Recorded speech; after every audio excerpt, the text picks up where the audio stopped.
all students. Good morning, good morning. आज हम आप सबको बीपीएससी का 64वां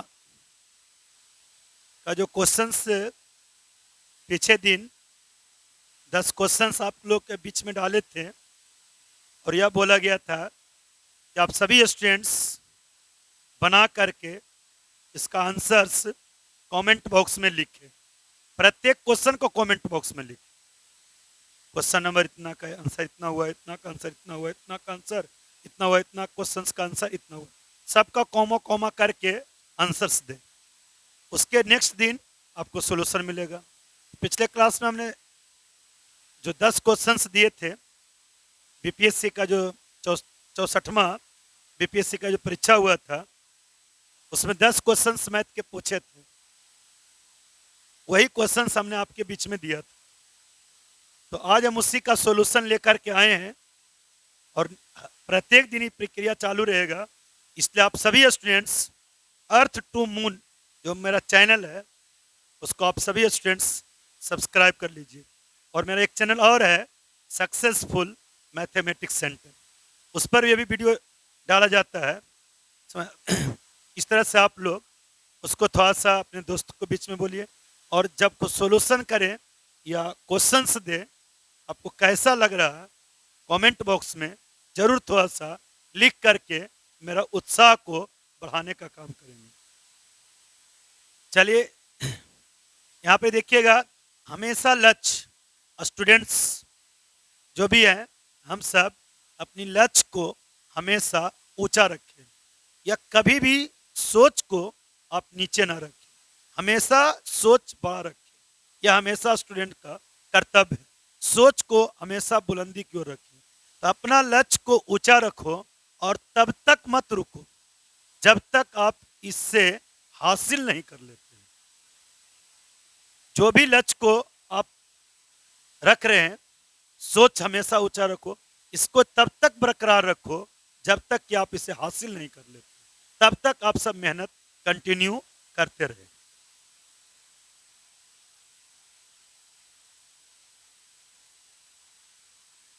देखिए आप लोग के बीच में जो क्वेश्चंस दिए हैं बीपीएससी 64वां मैथमेटिक्स का। देखिए, एक कमरा जिसकी लंबाई 12 मीटर है, एक कमरा जिसकी लंबाई 12 मीटर है, लंबाई 12 मीटर है, चौड़ाई 9 मीटर है, ऊंचाई 8 मीटर है। रखे जा सकने वाले खंभे की अधिकतम लंबाई क्या है? जैसे एक कमरा है तो आप लोग सभी स्टूडेंट्स जानते हैं जो कमरे होते हैं वह एक घनाभ के जैसे होते हैं और उसका जो घनाभ का जो विकर्ण होते हैं वह सबसे बड़े होते हैं। तो कमरा जिस रूम में आप बैठ कर स्टडी कर रहे हैं उसमें मैक्सिमम कितना बड़ा खंभा को हम एडजस्ट कर सकते हैं, वही पूछ रहा है। तो जो घनाभ होते हैं, घनाभ का सबसे बड़ा विकर्ण होते हैं। इस तरह के क्वेश्चन में जो लंबाई देल है, चौड़ाई देल है, ऊंचाई देल है, उसका प्रयोग करने के लिए यानी सीधा आप लोग यहाँ पर प्रयोग करें। कमरे में आने वाले सबसे लंबे छड़ की लंबाई निकालने के लिए सीधा हम लोग यहाँ पर डायगोनल विकर्ण का प्रयोग करें। तो सीधा विकर्ण का जो फार्मूला होता है स्क्वायर रूट के अंदर लंबाई स्क्वायर प्लस चौड़ाई स्क्वायर प्लस ऊंचाई स्क्वायर, सीधा ये फार्मूला पर ही बैठा दो, जो आएगा वही आंसर्स हो जाएंगे। तो लंबाई आपका 12 मीटर तो 12 स्क्वायर, यहाँ पर चौड़ाई आपका 9 मीटर तो 9 का स्क्वायर, आपका ऊंचाई 8 मीटर तो 8 का स्क्वायर हो गया। यहाँ 12 का स्क्वायर 144, 9 का स्क्वायर 81, 8 का स्क्वायर कितना 64। अब यहाँ पर देखिएगा 144 प्लस 81 प्लस 64, 4 1 5 4 9 हो गया, 6 8 14 तो 14 4 18, एक का एक 289, 289 का स्क्वायर रूट आपका यहाँ पर ही 17 आ गया। 289 का यहाँ पर 17 मीटर है। मतलब खंबे में जो छड़ रखा जाएगा उसकी अधिकतम लंबाई कितना मीटर का होगा? 17 मीटर। तो सीधा एक सेंटेंस याद रखें कि कमरा जो होता है एक घनाभ के जैसा होता है। घनाभ में सबसे बड़ा विकर्ण होते हैं, तो जो सबसे बड़ा विकर्ण होगा उतना ही बड़ा खंभा रखा जाएगा। इसलिए हमने यहाँ पर ही विकर्ण का प्रयोग किया, यानी लंबा स्क्वायर, लंबाई का स्क्वायर प्लस चौड़ाई का स्क्वायर और ऊंचाई का स्क्वायर का प्रयोग किया। इस तरह से आपका 17 मीटर ये आपका आंसर हुआ। चलिए, एक रेलगाड़ी है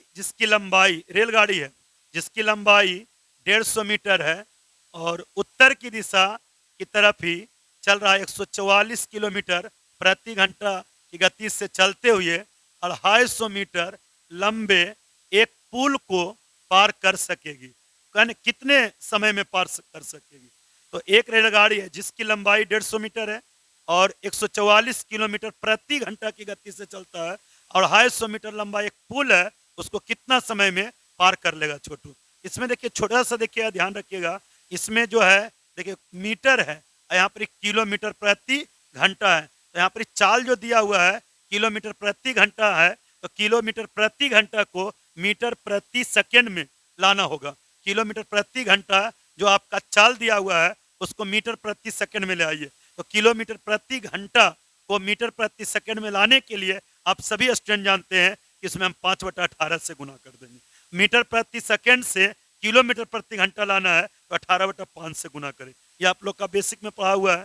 तो यहाँ पर देखिएगा सीधा, तो यहाँ पर देखिएगा पुल को पार कर सकेगी, मतलब यहाँ पर सबको पता है कि यहाँ पर हम लोग को समय निकालना है। तो समय निकालने के लिए छोटू हम लोग को यहाँ पर इससे दूरी बटा चाल का प्रयोग करेंगे। चाल तो 144 किलोमीटर प्रति घंटा हो गया, जिसमें से हम लोग 5/18 से गुना करेंगे। तो दूरी कितना हुआ? तो देखिए दूरी आसानी से बात है, एक रेलगाड़ी है, जैसे मान लो ये एक छोटा सा रेलगाड़ी है, जैसे ही मान लो एक रेलगाड़ी है, यहाँ पर ही मान लो यह एक आपका क्या है, पुल है। यह आपका क्या है छोटू, पुल है। अभी रेलगाड़ी चलना शुरू होगा, ये वाला कॉर्नर वाला हिस्सा पहले यहाँ पहुंचेगा। जब ये रेलगाड़ी इस पर आके चलेगा तो हम कब बोलेंगे कि मेरा पुल पर से रेलगाड़ी पार कर चुका है? जब रेलगाड़ी का पिछला डिब्बा पुल के अंतिम क्रॉस पर आ जाएगा। ये चलते चलते मान लो यह आपका यहाँ पर ही रेलगाड़ी पहुंच गया। यहाँ पर यह हम आपको यहाँ से यहाँ पर चलना शुरू किया, ये पुल पर चढ़ते चढ़ते जैसी पिछला हिस्सा पुल के अंतिम कॉर्नर पर आएगा तो पार हो जाएगा। तो देखिएगा जिसमें से रेलगाड़ी की जो लंबाई था ये कितना मीटर था, 150 मीटर। ये तो पुल को पार कर रहा है, ये 150 मीटर यहाँ हो गया। अब पुल की लंबाई कितना दिया हुआ था, 250 मीटर दिया हुआ था छोटू। तो बता टोटल कितना हो गया? यहाँ पर टोटल यहाँ पर लंबाई कितना हो गया? यहाँ पर टोटल लंबाई हो जाएगा 250 अब प्लस 150। यहाँ पर देख लीजिए 250 अब प्लस 150, मतलब यहाँ पर इससे 400 मीटर आपका हो गया छोटू। यह पूरा कितना हो गया आपका? 400। तो आपका दूरी कितना हो गया छोटू? 400 मीटर। तो दूरी आपका कितना हो गया छोटू? 400 मीटर। दूरी कितना हो गया? 400 मीटर। चाल कितना दिया हुआ था? 100 मीटर है, मीटर है, ध्यान रखिएगा। चाल जो दिया हुआ था 144 किलोमीटर किलोमीटर प्रति घंटा। तो किलोमीटर प्रति घंटा को मीटर प्रति सेकंड में लाने के लिए हम लोग यहाँ पर 5/18 से गुना कर दिए। ये जो किलोमीटर प्रति घंटा है वह आपका मीटर प्रति सेकंड में कन्वर्ट हो गया। तो 18 44 से यहाँ पर 8 मत के कट जाएगा छोटू। तो 8 पचे कितना? 40, ये 50 मत के कट जाएगा। अब 5 दाएं के कितना? 50, मतलब आपका कितना समय लगेगा? 10 सेकंड लगेगा छोटू। पुल को पार करने में कितना समय लगेगा? 10 सेकंड लगेगा। ऑप्शन डी हो गया, ऑप्शन डी हो गया। तो क्लियर हो गया कितने समय में? दूरी बटा चाल। तो दूरी निकालने का तरीका बताएं। समय पुल 250 था, 150 मीटर का रेल है। जब रेल का पिछला हिस्सा आगे बढ़ेगा यहाँ पर आएगा, ये 250 ये पूरा 150, तो टोटल लंबाई 400। चाल दिया हुआ था 144 किलोमीटर, तो 144 में 5/18 से मीटर प्रति सेकंड में लाने के लिए क्या किया? तो ये आपका आंसर हो गया 10। तो चलिए बहादुर बच्चे स्क्रीनशॉट लेते जाएंगे और इस तरह से इसको बिल्कुल कॉपी में बनाते जाएंगे और स्पीड में आपका सॉल्यूशन हो जाए। 1 और 50 के बीच कितनी अभाज्य संख्या आती है? तो देखिए अभाज्य संख्या जो भी है उसका कोई कंसेप्ट, कोई ट्रिक नहीं है। आप इसको सिर्फ और सिर्फ प्रैक्टिस ही कर सकते हैं। 1 और 50 के बीच कितनी अभाज्य संख्या होती है, इसको आप लिख करके काउंटिंग ही कर सकते हैं। मतलब यह 15 हो गया। ये सब याद ही रखना पड़ेगा। 1 और 50 के बीच में जो आपका प्राइम नंबर होता है, प्राइम नंबर होता है वो कितना होता है छोटू? 15 होता है। जैसे मान लो 1 से 100 तक में, 1 से 100 तक में यदि पूछता इसका प्राइम नंबर्स कितना हो जाता? 15 हो जाता है छोटू। इस तरह से जैसे मान लो 1 से 10 तक में क्या होगा? 1 से 10 तक में मतलब 4 गो हो जाएगा। इसी तरह से बहुत सारी चीज ये सब याद रखना पड़ता है। मान लो कभी पूछ दे 1 से 25 तक में तो 9 गो हो जाता है, 9 गो हो जाता है छोटू। मान लो यहाँ पर इससे 50 से 100 के बीच में पूछ दे तो यहाँ पर ही 10 हो जाता है छोटू। ये सब तुमको छोटी छोटी चीज को याद रखना पड़ता है। 1 और 50 के बीच में कितनी आवाज संख्या होती है? 15 होते हैं, यानी 1 से 50 के बीच में 15, 1 से 100 के बीच में 25। इसी 2 4 5 को कुछ कुछ लिख लिख के कभी कभी बीच में देखा कीजिए। 1 से 10 के बीच में 4 गो, 1 से 25 के बीच में 9 गो, 50 से 100 के बीच में 10 गो। इस तरह से मौखिक प्रश्न लिख करके ही बनाया जाता है। चलिए एक क्वेश्चन है एलजेब्रा का, x equal -2/3 then 9x square -3x -11, मतलब इसका मान पूछ रहा है 9x स्क्वायर -3x -11 का मान क्या होगा, जबकि x का मान -2/3 है। तो जहां जहां x है वहां पर ही -2/3 रख दीजिए। तो -2/3 का होल स्क्वायर -3 इंटू एक्स के स्थान पर -2/3 माइनस कितना छोटू? 11 हो गया। 9 इंटू 2 का स्क्वायर 4, 3 का स्क्वायर 9, ये प्लस हो जाएगा, 3 से 3 कट गया, यहाँ +2 माइनस कितना छोटू? 11 हो गया। यहाँ से 9 से 9 कट गया, 4 और 2 6 -11 हो गया, 6 में से 11 गया छोटू, माइनस यहाँ पर ही 5 हो गया। ऑप्शन सी, ऑप्शन कितना हो गया छोटू? सी हो गया। ऑप्शन कितना हो गया छोटू? सी हो गया। इसमें कुछ नहीं करता था, एक्स का मान दिया हुआ था, द्विघात समीकरण है उसमें एक्स का मान डाल दिया -5, इसका फाइनल आंसर हुआ। स्क्रीनशॉट ले लीजिए। बहुत जोश में छोटू, जुनून में, एकदम पूरा जोश में पढ़िएगा ताकि एकदम है ना अगला परीक्षा आपका सिलेक्शन आपका हो जाए। हम भगवान से ही दुआ करेंगे कि जो भी स्टूडेंट्स मेहनत कर रहे हैं उसकी हर इच्छा, हर मनोकामना पूरा हो जाए। एक परीक्षा में प्रत्येक उम्मीदवार हिंदी तथा इतिहास दोनों लेते हैं, अथवा मतलब हिंदी अथवा इतिहास अथवा दोनों लेते हैं, जिसमें से कह रहा है 66% हिंदी ले रहा है, 66% यहाँ पर क्या ले रहा है छोटू? हिंदी ले रहा है, जिसमें 59% इतिहास ले रहा है। यानी हिंदी हो गया HND हिस्ट्री, यानी HIS हिस्ट्री आपका 59% हो गया छोटू, 59% लेते हैं। सिर्फ कितना विद्यार्थी हिंदी लेते हैं? 66। इतिहास लेने वाले 59%। कुल उम्मीदवारों की संख्या, कुल मतलब टोटल जो स्टूडेंट्स की संख्या है, कुल यहाँ पर कुल कितना दिया हुआ छोटू? कुल यहाँ पर कितना दिया हुआ है? 300। यहाँ पर कुल कितना दिया हुआ है छोटू? 300। यहाँ पे थोड़ा सा लगता है टाइपिंग मिस्टेक हो गया है। हिस्ट्री बहुत 66%, जैसे तो संख्या कुल कुछ भी रह सकता, कोई दिक्कत नहीं होगा, लेकिन यहाँ पर 3000 होगा मेरे ख्याल, यहाँ पर 3000 है। ठीक है, कुल कितना स्टूडेंट्स है छोटू? यहाँ पर 3000 है। ठीक है, बस कितने उम्मीदवार हिंदी और इतिहास दोनों लेते हैं? दोनों लेते हैं, मतलब यहाँ पर इससे मतलब कितने उम्मीदवार हैं जो कि हिंदी और इतिहास दोनों लिए हैं? तो देखिए, केवल हिंदी लेने वाले 66%, हिस्ट्री लेने वाले 59%। अब पूछ रहा है हिंदी और इतिहास दोनों लेने वाले, तो सीधा इसका जोड़ दो, सीधा इसको जोड़ दो छोटू। 9 6 15 हो गया, 6 5 11 12, 125%। मतलब यहाँ पर ही 25% जो है बोथ है, 25% यहाँ पर क्या हो गया छोटू? बोथ। समझिए नहीं, क्योंकि परसेंट मतलब 100 होता है, तो हिंदी लेने वाला 66, हिस्ट्री वाला 59, मतलब दोनों सब्जेक्ट, मतलब जो हिंदी भी पढ़ता होगा और हिस्ट्री जो भी पढ़ता होगा वो कितना परसेंट हो गया? 25% हो गया। टोटल कितना हो गया? 3000 हो गया। टोटल कितना हो गया? 3000। तो सीधा इसका शॉर्टकट ट्रिक याद रखिएगा, 3000 का 25% निकाल दो, सीधा 3000 का सीधा क्या निकाल दो? 25% निकाल दो। और डिटेल से करना चाहते हैं तो लिखिएगा 100% में, 100% में टोटल 3000 स्टूडेंट्स, इसलिए 1% में 3000 बटा कितना छोटू? 100, इसलिए दोनों। तो उभयनिष्ठ कितना हो गया? 25%। उभयनिष्ठ कितना हो गया? 25%। 3000 बटा कितना? 100 और गुना कितना छोटू? 25। ऐसे बना सकते हैं। तो 2 शून्य से 2 शून्य कट गया छोटू, और 25 तिया 75, 25 या 75 मतलब 750 स्टूडेंट जो है कि दोनों विद्यार्थी लेते हैं। तो 100 में टोटल का तुलना टोटल से कर दिए, यानी तो 100% में 3000, इसलिए 1% में इतना, इसलिए 25% में इतना। या सीधा इसका याद रखें, यहाँ पर 3000 है छोटू, तो सीधा 3000 दोनों, तो 3000 का 25%, परसेंट मतलब 100 हो गया। 100 से 100 काट दीजिए, बात एक ही हो गया, 750। ऐसे भी कर सकते थे इसमें। तो जब कभी भी हिंदी स्पेशल, हिस्ट्री स्पेशल और दोनों पूछ दे, ये दोनों के जोड़ दीजिए, तो 100 मतलब 100 होता है, इसमें 125 हो गया, मतलब 25% दोनों हो गया। तो टोटल कितना हो गया? 3000, 3000 का 25% निकाल दो, या ऐसे करके निकालना निकाल दो, कोई प्रॉब्लम नहीं है। तो 750 इसका आंसर हो जाएगा। चलिए स्क्रीनशॉट ले लीजिए छोटू, स्क्रीनशॉट ले लीजिए। चलिए यह स्क्वायर रूट पूछ रहा है छोटू, स्क्वायर रूट। तो देखिए स्क्वायर रूट में देखिएगा, जब भी जोड़ा रहेगा तो लेफ्ट देने से जोड़ा अंक पर, तो 2 2 4 2 6 2 8, सही है।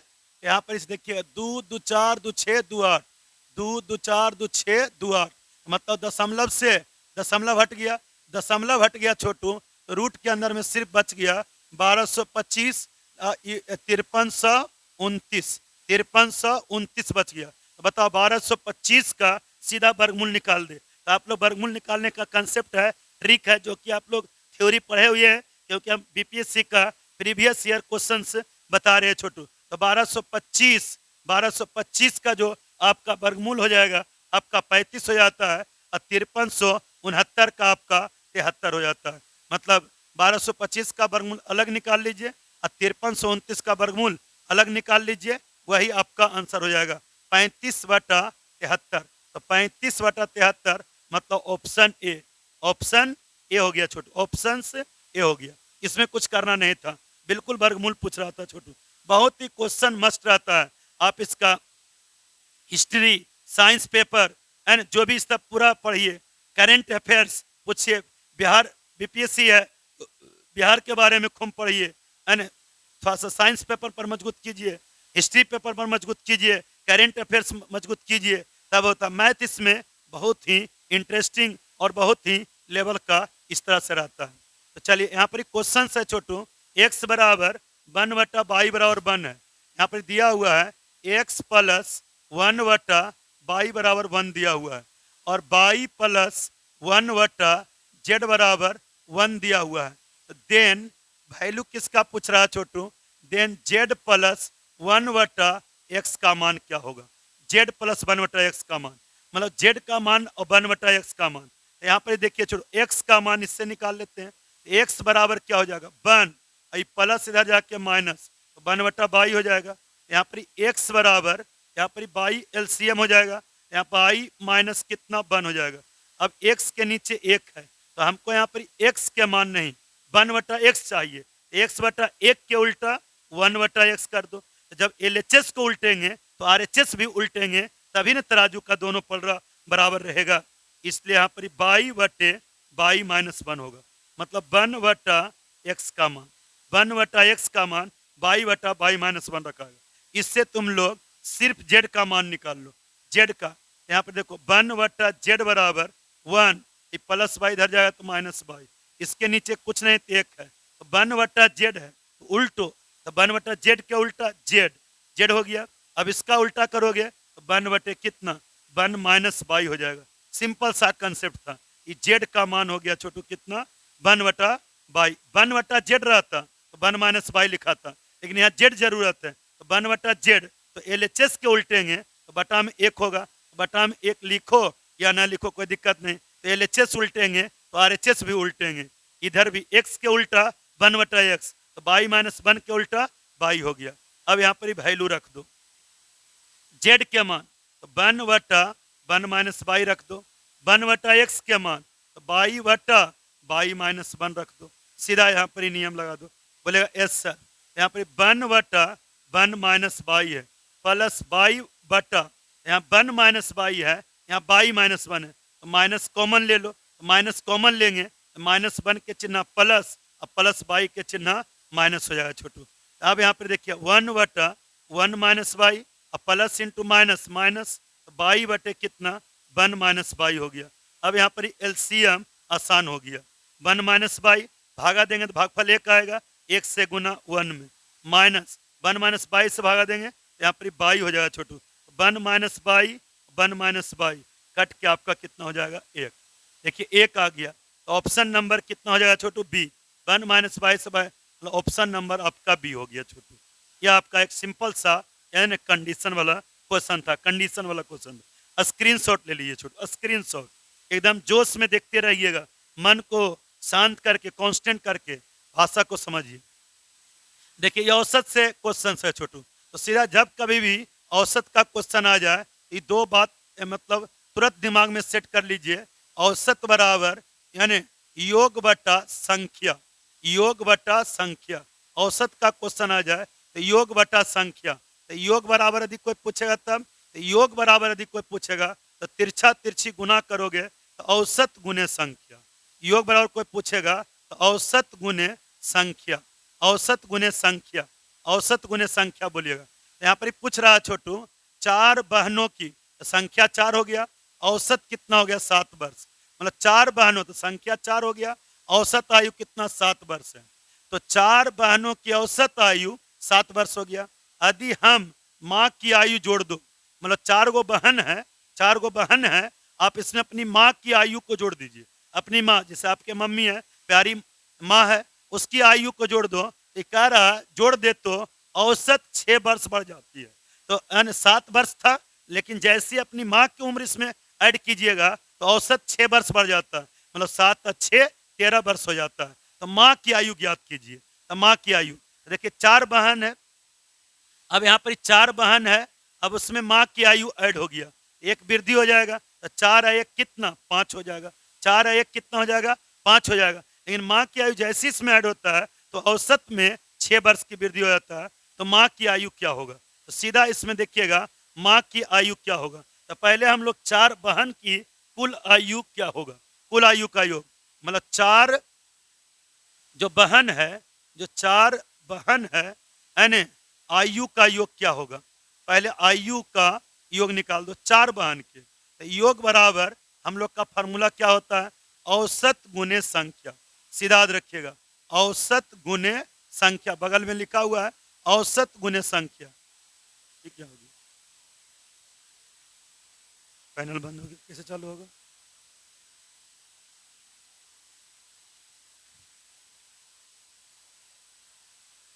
चलिए यहाँ पे देखिए सारा चीज हम लोग समझ गए थे। अब यहाँ पे देखिए सीधा हम लोग बनाना शुरू करते हैं। यहाँ पर इसे देखिए हम लोग सीधा बनाना शुरू करते हैं छोटू। ये जो 4 बहनों, यहाँ पर देखिए हम लोग सबसे पहले 4 बहनों की कुल आयु का योग, 4 बहनों की कुल आयु का योग, कुल आयु का योग, योग योग बराबर अभी हम लोग फार्मूला पाए यानी औसत गुने क्या चाहिए छोटू संख्या। थोड़ा सा पैनल में प्रॉब्लम हो गया था, इसलिए थोड़ा सा औसत गुने संख्या। तो 4 बहनों की कुल आयु का योग, योग तो 4 बहन हो गया, तो औसत आयु, तो औसत तो हो गया 7 और संख्या कितना हो गया 4, तो 7 चौका कितना हो गया छोटू 28 हो गया आयु का योग। अब इसमें कह रहा छोटू अपनी माँ की आयु इसमें जोड़ दीजिए। तो जैसी माँ की आयु इसमें जुटेगा, मतलब एक पर्सन जुट रहे हैं, एक व्यक्ति जुट रहे हैं, तो 4 और 1 क्या हो जाएगा 5, तो 5 लोग हो गया। यानी पारिवारिक रिश्ता में 4 गो बहन, इसमें माँ एंट्री कर गई, तो 4 1 5 लोगों की कुल आयु का योग, कुल आयु का योग, 5 लोगों की कुल आयु का योग छोटू। तो देखिएगा 4 बहनों की औसत आयु कितना था 7 था, और इसमें माँ की आयु ऐड हो गया, तो 4 और 1 5 लोग हो गया, मतलब संख्या 5 हो गया, लेकिन 6 वर्ष बढ़ जाती है। तो यहाँ पर औसत जो हो गया 7 और 6 कितना छोटू 13, लेकिन संख्या कितना हो गया 4 और 1 5, तो 13 5 कितना हो गया 65 हो गया छोटू कुल आयु का योग। इसलिए माँ की आयु, इसलिए माँ की जो आयु हो जाएगा छोटू, तो यदि 5 लोगों में से 4 लोगों को घटा दीजिए, यहाँ पर 65 माइनस कितना छोटू 28 कर दीजिए। माँ की आयु का निकालना है, तो 5 लोगों में से चारों बहनों की कुल आयु को घटा दीजिए, तो आपका माँ की आयु का बच जाएगा तो 15 में से 8 गया 8 7 15, यहाँ बच गया 5, 5 में से 2 गया 3, मतलब 37 ईयर्स हो गया छोटू। मतलब आपकी जो माँ की आयु उसमें ऐड हो रहा था, 37 ईयर्स हो रहा था। सीधा सा कंसेप्ट। 4 बहनों की आयु 7 चौका 28 हो गया, इसमें एक लोग जुट गया तो 5 लोग हो गया, तो 13 पचे 65। माँ की आयु पूछ रहा था तो 5 लोगों की आयु में से 4 बहनों की आयु को घटा दीजिए, इसमें माँ की आयु निकल जाएगा। फाइनल। चलिए अगला क्वेश्चन देखिएगा। इफ दिया हुआ है छोटू यहाँ पर, इससे 3 पर पावर, यहाँ पर देखिएगा छोटू क्वेश्चन है, देखिए 3 पर पावर यहाँ पर x प्लस 8 है, इक्वल 27 पर पावर यहाँ पर 2x प्लस 1 है। तो वैल्यू ऑफ x का मान क्या होगा? ऐसे क्वेश्चन को बेस इक्वल करें, बेस। तो 3 पर पावर x प्लस 8 और 27 को लिखें 3 पर पावर 3, पर पावर कितना छोटू 2x प्लस 1 करें, बेस इक्वल करें। तो 3 पर पावर x प्लस 8, यहाँ 3 पर पावर, तो 3 दूनी 6x, यहाँ प्लस 3 कर दे। यहाँ पे 3 पर पावर छोटू, यहाँ पे बेस इक्वल हो गया, यहाँ पर इसे देखिएगा। इसलिए नियम है, मैथ का रूल है कि बेस इक्वल है तो पावर लिखाएगा, पावर इक्वल है तो बेस लिखाएगा। यहाँ बेस इक्वल है तो पावर लिखे, इसलिए x प्लस 8 बराबर 6x प्लस कितना 3 हो गया, 3 हो गया छोटू। यहाँ पर इससे 8 हो गया, ये प्लस 3 इधर आ गया तो माइनस 3 हो गया। यहाँ पर 6x, ये प्लस x है, इधर जाके माइनस x हो गया, इधर जाके माइनस x हो गया। तो 8 में से 3 गया छोटू, यहाँ पर कितना 8 में से 3 गया, मतलब कितना हो गया 5। और 6x में x गया छोटू, यहाँ पर 5x, 5 से 5 कट गया, मतलब 1 बराबर कितना हो गया x। मतलब यहाँ पर x का वैल्यू क्या हो गया छोटू 1। ऑप्शंस बी, ऑप्शंस बी हो गया, ऑप्शंस बी हो गया। चलिए छोटू, ऑप्शंस बी हो गया, ऑप्शंस बी हो गया। चलिए अगला क्वेश्चन देखिए, सिग्मा से रिलेटेड। यहाँ पर जो सिग्मा है छोटू, n बराबर 1, यहाँ पर नीचे हो जाएगा, 10 यहाँ पर ही हो जाएगा। इसका योग क्या होगा? सीधा याद रखिएगा, s बराबर सिग्मा n बराबर 1 से लेकर के 10 तक, यहाँ पर 2n है, अब प्लस कितना 1/2। तो सिग्मा का नियम होता है कि जितना भी पद रहता है उसमें अलग अलग प्रयोग होता है। पहला पद में सिग्मा अलग, दूसरा पद में सिग्मा अलग होता है। यहाँ पर जैसे 2n है, यहाँ पर 2 कांस्टेंट है, तो सिग्मा कांस्टेंट से बाहर होता है, तो 2 बाहर हो जाएगा, और सिग्मा n बराबर 1 से लेकर के 10 तक यहाँ पर n हो गया। जब सिर्फ कांस्टेंट रहता है इसको इस तरह से लिखा जाता है, n बराबर 1 से लेकर 10, यहाँ पर 1/2 है। तो आप लोग देखिएगा, फार्मूला पढ़े हैं, सिग्मा n का फार्मूला होता है, ये सब याद रखिएगा। यहाँ पर याद रखिएगा, सिग्मा n का formula n into n plus 1/2 होता है। एक होता है sigma n square, sigma n square होता है, सिग्मा n स्क्वायर होता है। इसका formula n into n plus 1 into 2n plus 1/6 होता है। एक होता है sigma n cube, sigma n cube का formula n into n plus 1/2 का होल स्क्वायर होता है। ठीक है, तो यहाँ पर इससे सिग्मा n का मतलब होता है प्राकृत संख्या का योग, सिग्मा n स्क्वायर का मतलब होता है प्रथम n प्राकृत संख्या के वर्गों का योग, सिग्मा n क्यू का मतलब होता है प्रथम n प्राकृत संख्या के घनों का योग। तो सिग्मा n का फार्मूला यहाँ पर n इंटू प्लस 1 होगा। यहाँ पर ही देखिएगा 1 से लेकर 10 तक, इसमें n नहीं लगा हुआ है, तो 1/2 को 10 बार लिख के जोड़ दें। 1/2 n बराबर 1 से लेकर के 10 तक, 1 से लेके कहाँ तक 10 तक है, 1/2 प्लस, इसका मतलब 1/2 प्लस 1/2 प्लस 1/2 प्लस 1/2 कई बार लिखो 10 बार लिखो, इसलिए इसका आंसर हो जाएगा 10 गुना 1/2, 10 गुना 1/2 हो जाएगा। सीधा याद रखिएगा, इसमें n नहीं दिया हुआ है, इसका योग निकालने के लिए सीधा तरीका 1/2 और गुना 10 तक है, यहाँ पर 10, 20 तक रहता, 1/2 गुना 20। इसका मतलब होता है जैसे जैसे सिग्मा n बराबर 1 से लेकर के 5 तक, यहाँ पर 3 दिया हुआ है, मतलब 3 को आप 5 बार लिखें, 3 प्लस 3 प्लस 3 प्लस 3 प्लस 3, 5 बार लिख दिए। तो 3 3 6 3 9 3 12 3 15 हुआ छोटू। तो इतना नहीं लिखे, सीधा 3 5 15 कर दे, सीधा योग निकल जाएगा। इतना लिखने की कोई जरूरत नहीं है। 1/2 है, इसमें n लगा हुआ नहीं है, 1/2 गुना 10 कर दे, योग निकल जाएगा। यहाँ 2 से 2 कट गया, 1 से लेके 10 तक n का वैल्यू यहाँ 10 रखें, 10 इंटू 10 है 1 कितना 11 हो जाएगा, प्लस 2 5 10, मतलब यहाँ पर ही 5 हो गया। तो 10 गुने 11 मतलब 110, अब प्लस कितना 5 मतलब 115 हो जाएगा छोटू, 115 मतलब ऑप्शन डी हो गया, ऑप्शन डी हो गया। इस तरह से पूरा क्वेश्चन सोल्व हो गया छोटू, या आप लोग को। तो अगले दिन हम फिर किसी ईयर्स का प्रीवियस ईयर्स क्वेश्चन का डालेंगे, आप लोग उसको बनाइएगा और कमेंट बॉक्स में आंसर लिखिएगा, फिर हम उसका सॉल्यूशन नेक्स्ट दिन देंगे। तो चलिए, बेस्ट ऑफ लक, जय हिंद जय भारत।